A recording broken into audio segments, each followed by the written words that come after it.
નમસ્કાર મિત્રો, ભૂલથી પણ તુલસીના છોડ પર તમારા ઘરનું પાણી અર્પણ કરવું જોઈએ નહીં તો આખો ઘર પરિવાર ગરીબ થઈ જશે। એ સાથે જાણીશું કે તુલસીનો છોડ સારો સમય આવતા કેટલાક ખાસ સંકેત આપે છે। કયા દિવસે મહિલાઓએ તુલસીને જળ ન ચડાવવું જોઈએ નહીંતર ભયંકર દુર્ઘટના થાય છે। માં તુલસીની સાથે સાથે દેવી લક્ષ્મી પણ ક્રોધિત થાય છે અને આવા ઘરોમાં વાસ કરતી નથી। જ્યાં પણ તુલસીનો છોડ હોય છે ત્યાં માં લક્ષ્મી અસ્થાયી રૂપે નિવાસ કરે છે। તમને જણાવી દઈએ કે જો કોઈ વ્યક્તિ તુલસીની યોગ્ય રીતે પૂજા કરે છે અને તેનું ધ્યાન રાખે છે તો મહાલક્ષ્મી હંમેશા તેના ઘરમાં પોતાનું સ્થાન બનાવે છે। પરંતુ તમારે તુલસીના કેટલાક વાસ્તુ નિયમોનું ધ્યાન અવશ્ય રાખવું જોઈએ। આવી સ્થિતિમાં ચાલો જાણીએ તે વાસ્તુ નિયમો વિશે। નંબર 1, જો તુલસી માતા કોઈ વ્યક્તિ પર કૃપા કરે છે તો તેને રાજા બનાવે છે। એટલા માટે જે વ્યક્તિ સાચા મનથી દેવી લક્ષ્મીની પૂજા કરે છે તેને તેનું ફળ અવશ્ય મળે છે। નંબર 2, નિયમિત રીતે તુલસીના દર્શન અને પ્રણામ કરવાથી વ્યક્તિના તમામ પાપો નાશ પામે છે।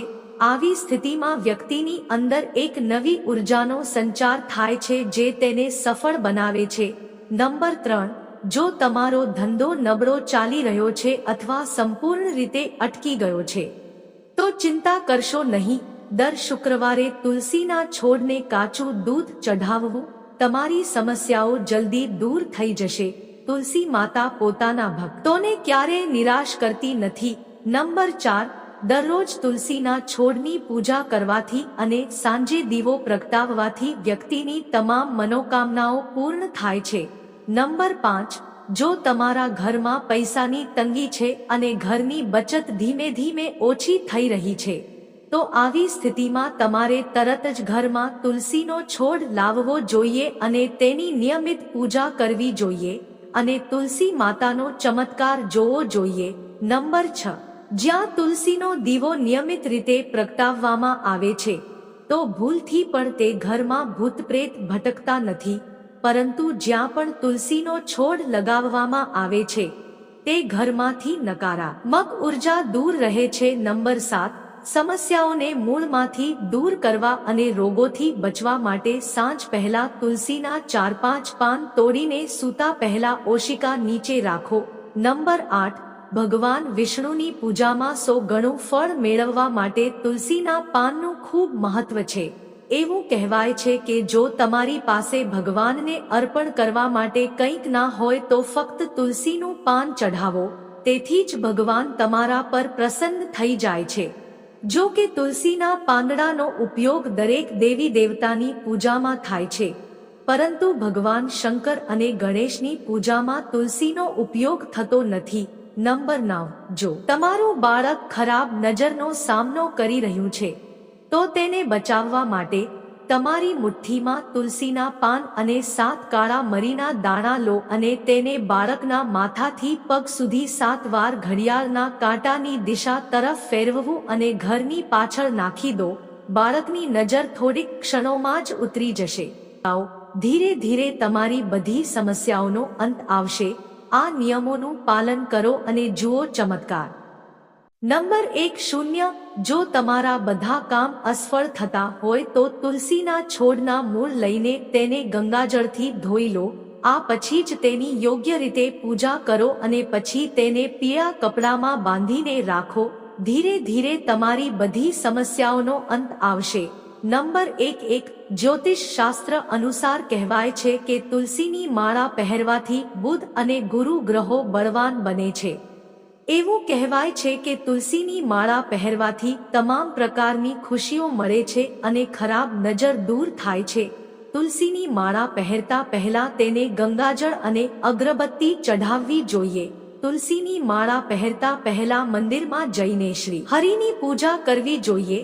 જે લોકો તુલસીની માળા પહેરે છે તેમણે ડુંગળી અને લસણ અને આલ્કોહોલિક પીણાનું સેવન છોડી દેવું જોઈએ। નંબર 1, જે વ્યક્તિ સાચા મનથી તુલસી વિવાહ કરે છે તેના પર તમામ દેવી દેવતાઓની કૃપા વરસે છે। તુલસી માતા સહદેવ તેની સાથે રહે છે અને તેના તમામ ખરાબ કાર્યો પૂર્ણ કરે છે. ચાલો જાણીએ તુલસીને કઈ દિશામાં રાખવી જોઈએ. શાસ્ત્ર અનુસાર તુલસીનો છોડ રોપવા માટે ઉત્તર દિશા, ઉત્તર પૂર્વ દિશા કે પૂર્વ દિશા પસંદ કરવી જોઈએ. તુલસીનો છોડ જ્યારે પણ ઘરે લાવો તો માત્ર ગુરુવારના દિવસે જ અને સવારના સમયે જ તેને લગાવવો વધુ શ્રેષ્ઠ માનવામાં આવે છે. ધ્યાન રાખો કે તુલસીને ક્યારેય પણ અશુદ્ધ પાણી ન ચઢાવવું જોઈએ. હંમેશા સ્વચ્છ શુદ્ધ પાણીનો જ ઉપયોગ કરો. જો પાણી પીવા માટે યોગ્ય ન હોય તો એવા પાણીનો ઉપયોગ ન કરો જે તમે પીવા માટે વાપરી શકો. આવા જ પાણીથી તુલસીને જળ ચઢાવવું જોઈએ. આ સિવાય કેટલીક અન્ય બાબતો પર પણ ધ્યાન આપવાની જરૂર છે. જો તમે તમારા ઘરની છત પર તુલસી રાખી હશે તો તમારા ઘરની ઉત્તર દિશામાં કીડીઓ ચોક્કસપણે બહાર આવવા લાગશે. ઘરની ઉત્તર દિશામાં ક્યાંક તિરાડો પણ દેખાવા લાગશે.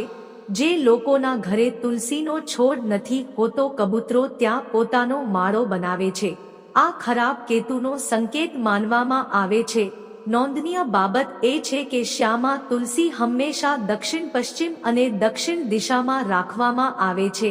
શ્યામ તુલસીના પાન સંપૂર્ણપણે લીલા અને મોટા હોય છે. આ તુલસીને તુલસાજી પણ કહેવામાં આવે છે.